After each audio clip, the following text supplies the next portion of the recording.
আপনি কি মনে করেন যে মীর কাসেম আলীর আমরা যে ফাঁসির ব্যবস্থা করতেছি আগামী 30 তারিখে তার শুনানি হবে? বড় বড় আলেমদের মামলার মূলে, বড় বড় আলেমদের ফাঁসি দেওয়ার মূলে এই সুমনের ভূমিকা ছিল সবচেয়ে বেশি। সুমন সাহেব এখন এমপি হয়ে কত রকম কিছু বলতেছে, কখনো ফুটবল খেলা করতেছে, কখনো ভ্যানে যেয়ে মানুষের দুর্দশা দেখতেছে, অথচ বড় বড় আলেমদের মারার মূলে, বড় বড় আলেমদের মামলার মূলে, বড় বড় আলেমদের ফাঁসি দেওয়ার মূলে এই সুমনের ভূমিকা ছিল সবচেয়ে বেশি। আর আমাদের দেশের কিছু মৌলবীরা বলতেছে দ্বিতীয় ওমর, চামড়া খুলি ফেলবে একদম। কার সঙ্গে তুলনা করো? কোথায় আব্বাস আর কোথায় গাবগাস? কোথায় দমকাল আর কোথায় বদনান্নল? কোথায় শেখ সাদি আর কোথায় ছাগলের নাদি? কার সঙ্গে তুলনা করো? মৌলবীর গোষ্ঠী কয়েল হলে দ্বিতীয় ওমর। কত টাকা খাইছাও ভেজাল মার্কা হুজুর? হক কথাটাই বলো, চাকরি থাকে থাক, না থাকে না থাক। চাকরি না থাকলে উল্লাপাড়ার মোড়ে পানের দোকান করে খাইও, ওই টাকায় আল্লাহ বরকত দেবে। কিন্তু জাতির সঙ্গে গাদ্দারি করো না, মরার পরে জাতি তোমার কবরের পরে জুতা ফেলে মারবে। ইন্নাল্লাযীনা ইয়াকফুরুনা বিআয়াতিল্লাহ ওয়া ইয়াকতুলুনা আন-নাবিয়্যিনা বিগাইরিল হক ওয়া ইয়াকতুলুনা আল্লাযীনা ইয়া'মুরুনা বিল কিসতি মিনান নাস ফাবাশশিরহুম বিআযাবিন আলীম। নিশ্চয়ই যারা কোরআনের কোন একটা আয়াত অস্বীকার করে, যারা নবীদের অন্যায়ভাবে হত্যা করেছে আর মিথ্যা মামলা দিয়ে যারা আলেমদেরকে হত্যা করেছে, অথচ আলেমরা দোষী না, যারা মিথ্যা মামলা দিয়ে আলেমদের ফাঁসি দিয়েছে, এরা সবাই অবৈধ মায়ের সন্তান।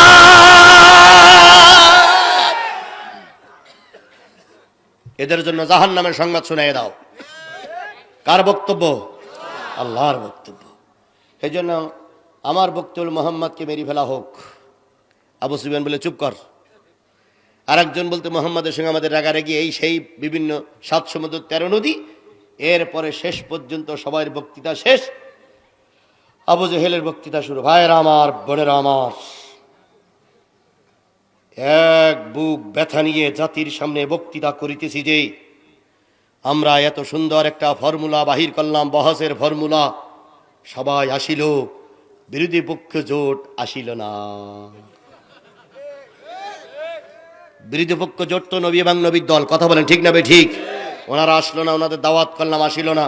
সুতরাং আগামীকাল যেখানেই বিরোধী জোটকে পাওয়া যাবে সেখানেই জীবন্ত কবর রচনা করা হবে। আবু সুফিয়ান বক্তৃতা শুনতে স্যার কয় নেতা বলে কি?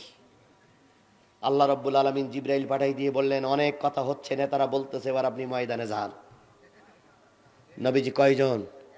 আল্লাহ নবী ভরা পূর্ণিমা রাত্রিতে মাথাটা ঢেকিয়া আস্তে আস্তে করে আল্লাহর নবী চলে আসলেন কাবার চত্বরে। কাবার চত্বরে তৈরি করা মঞ্চে যখন মোহাম্মদ আসে, তখন আবু সুফিয়ান বলতেছে, অত আর গরম বক্তৃতা করতে হবে না, মোহাম্মদ আসতেছে। মোহাম্মদ আসতেছে, অত আর গরম বলতে হবে না, ওই যে আসা, ওই যে আসতেছে। আবু জেহেল তখন আবু সুফিয়ানের সঙ্গে বলতেছে, না আসাই ভালো ছিল, কারণ এই যে হুজুর ভাড়া করে নিয়ে আইছি, এ হুজুর আমাদের এই গ্রামের হুজুরের কাছে পারবে না। এ তো টাকার হুজুর, ভিতরে সব ফক্কা, ভাবভঙ্গি দিয়ে টাকা নিয়ে যাচ্ছে, কিন্তু এর ভিতরে কিচ্ছু নাই। আবু জাহেল বুঝতে পেরেছে মুহাম্মাদের কাছে এই ভাড়া করা হুজুর টিকবে না। এরপরে আল্লাহর নবী আসলেন। ভাড়া করা কাব ইবনে মালিক মাথা নিচু করে ঘুমাচ্ছে, অনেক পথ অতিক্রম করে এসেছে। যেই না মুহাম্মদ নিচে এসে দাঁড়ালেন সাল্লাল্লাহু আলাইহি সাল্লাম, আবু জেহেল ধাক্কা দিয়ে কয়, হুজুর, হুজুর প্রধান বক্তা। হাদিস শরীফে আসছে, কাব ইবনে মালিক নবীর মাথার থেকে পা, পাত থেকে মাথা একবার তাকায়ে বিড়বিড় করে বলতেছে, তাওরাত জব্বুর ইনজিলে যে নবীর পরিচয় ছিল, এ তো সেই মুহাম্মদ।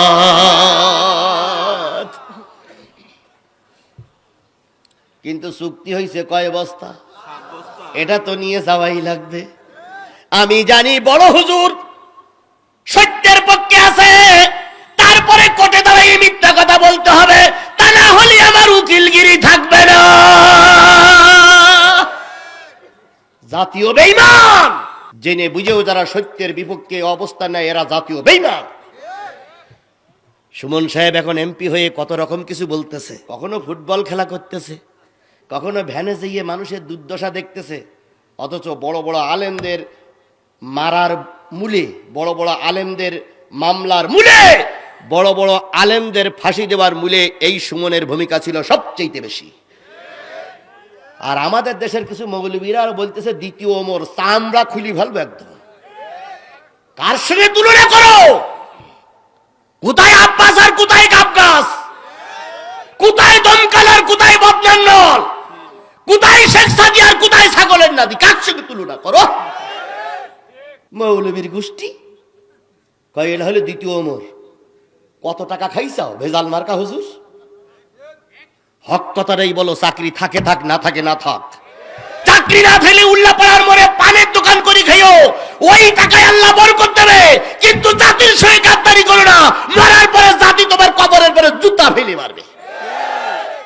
আমার ভাইরা, আল্লাহ নবী সাল্লাল্লাহু আলাইহি সাল্লাম আসলেন, কাব ইবনে মালিক দেখে বলতেছে তো সেই মুহাম্মদ, তাওরাত জবুর যার আলোচনা আছে, কিন্তু টাকা তো 3 বস্তা নিয়েছি, আর 4 বস্তা পিছনে রেডি করা, 4 জন ধরিয়ে আছে, এখন বহাসে যদি আমি হেরিয়ে যাইতে টাকা তোই নিতে পারবো না। আবু জেহেল বলতেছে তাকাই কি দেখেন? কই দেখতেছি এই লোকটা চেহারা, তো পারবেন বহস করতে? কয় পারবো না মানে? 4 বস্তা টাকা কোথায়? কয় রেডি। কাব ইবনে মালিক আল্লাহ নবীকে দেখার পর চেয়ারের থেকে সোজা হয়ে দাঁড়ালেন, দাঁড়ায় বলতেছে আপনি কি শেষ নবী? আপনি কি শেষ নবীর দাবিদার? আল্লাহ নেই বলতেছে আমি শেষ নবীর দাবিদার নয়, আল্লাহ আমাকে শেষ নবী করে পাঠাইছে। মা কানা মুহাম্মাদুন আবা আহাদিম মির রিজালিকুম ওয়ালাকির রাসূলুল্লাহি ওয়া খাতামান নবিয়্যিন। আমি তোমাদের নবীকে নবীর সিঁড়ি খতম করে দিয়েছি, আর আমি নবীকে তোমাদের বাপ বানাই নাই, গোষ্ঠীর কেউ বানাই নাই, হলেন শেষ নবী। সুতরাং আমি নবুয়তের দাবিদার না, আল্লাহ আমাকে নবুয়ত দিয়েই পাঠিয়েছে। উত্তরটা শুনে কাব ইবনে মালিকের খুব ভালো লাগলো। তিনি বললেন আপনি আমার চেয়ারের পাশে এসে বসুন। আর একটু জোরে বলা যাবে না সুবহানাল্লাহ? আবু জেহেল করছে এই হুজুরির ঠকাইনের জন্যই কিন্তু চুক্তি করা। কাব ইবনে মালিক বলতেছে বসাইয়ে মাইক দেব, আগে বসাই নাই, মুহাম্মদকে বসালেন। এবার কাব ইবনে মালিক বলতেছে বন্ধু তুমি তো শেষ নবী। কয় আল্লাহ আমার শেষ নবী করে পাঠাইছে। সব নবীদের মারফত ছিল, সব নবীদের শরীয়ত ছিল, সব নবীদের হকিকত ছিল, সব নবীদের মুজিজা ছিল। একটা মুজিজা কি দেখাতে পারবা যেই মুজিজা দেখে আমি মঞ্চে বসা নেতারা, সামনে 50,000 বিরোধী গোষ্ঠী সবাই কালেমা পড়ে মুসলমান হবে, অথবা তারা জেনে নেবে আপনি শেষ নবী, এটা বিশ্বাস করবে, এমন একটা মুজিজাকে আপনি দেখাতে পারেন? নবীজি আকাশের দিকে তাকায়, জিবরিল কয় দোস্ত যারে যা বলবে সেটাই শোনার জন্য প্রস্তুত, যেটাই বলবে সেটাই কবুল হয়ে যাবে, শুধু বলিয়ে দেখো। সুবহানাল্লাহ। কাব ইবনে মালিক বললেন বন্ধু কি মুজিজা দেখতে চাও? তাই মুজিজা হলো এই যে আমাদের মাথার পরে ভরা চাঁদ, চাঁদটা যদি দ্বিখণ্ডিত করতে পারো বুঝবো তুমি আল্লাহর নবী। কারণ হলো এই চাঁদে কেউ মাতবারি করতে পারি নাই। আবু জেহেল হুজুরি ডেকে বলতেছে কি বলতেছেন ফিসফিস করে? জানেন কি লোক? তো বলতেছে কি? আমি একদিন মাথায় করে এক ডালা নিয়ে যাচ্ছিলাম, ডালায় কিছু ফল ছিল, হাদিস শরীফে আসছে ফলের কথা। তো মুহাম্মদ সাল্লাল্লাহু আলাইহি সাল্লামের সঙ্গে আমার দেখা, নবীজি বলতেছে আচ্ছা মাথায় কি? তো আমি চিন্তা করলাম যদি বলি ফল তাই তিন নবী সেই বসতে পারে, এ তিন বেটা সেই বসতে পারে, তাই বললাম মাথায় পাথরের নুড়ি, পাথরের টুকরা। তো এই মোহাম্মদ কিন্তু আমার সামনে দাঁড়িয়ে বলেছিল চাচা আপনার কথা যেন সত্য হয়,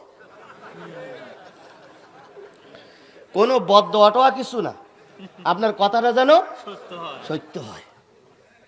আমি বাজারে যেয়ে মাল সামানা বিছাইয়ে ঝুড়ি উল্টেই দেখি সব পাথর, এ বলল সেই নবী বদদোয়া করা লাগে না, শুধু বলেছিল তাই যেন হয়।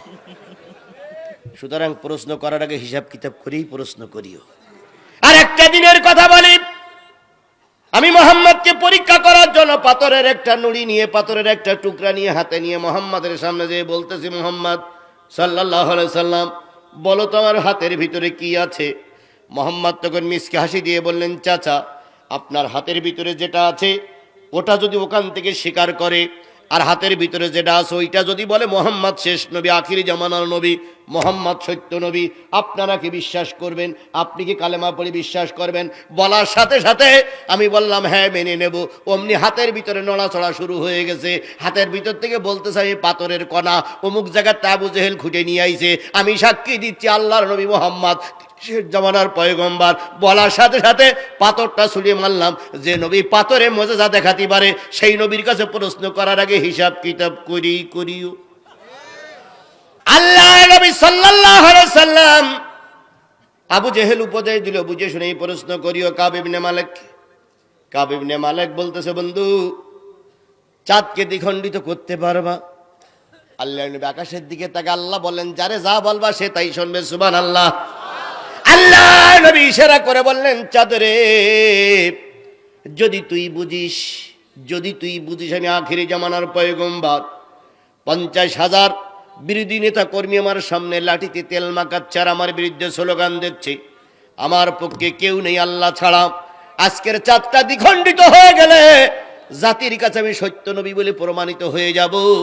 আল্লাহর হস্তে, আল্লাহর হুকুম পালনের জন্য, নবীর তরিকা বাস্তবায়ন করার জন্য আল্লাহর হুকুম মেনে চাঁদ তুই দ্বিখণ্ডিত হয়ে যা। বলার যতটুকু সময় লেগেছে, জাতি খোলা মাঠে, কোনো সামিয়ানা ছিল না, খোলা মাঠে আকাশের চাঁদের দিকে মাথার পরে চাঁদ তাকায় আছে।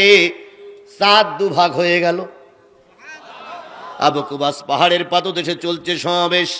চাঁদ দ্বিখণ্ডিত হয়ে গেল, 2 খণ্ডে 2টা অংশ পড়ে গেল।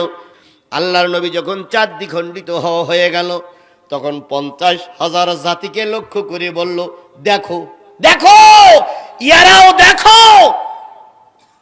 তোমরা সবাই দেখো, আমি আল্লাহর নবী। চাঁদ কি কয় খণ্ড হয়ে গেছে? দেখো, ইয়ারাও দেখো, ইউরদি অনুভব করো, আমার হাতের ইশারায় চাঁদ কয় খণ্ড হয়ে গেছে, তোমরা দেখো। সবাই দেখলো। ওয়াকুলু সিহরুম মুস্তামির। আবু জেহেল বলল, এতদিন যা জাদু দেখাইছিল একটু ঘোলাটা ছিল, আজকে দেখতেছি স্পেশাল জাদু, একেবারে প্রকাশ্য জাদু। আজকের জাদুর ভিতরে প্রকাশ্য জাদু।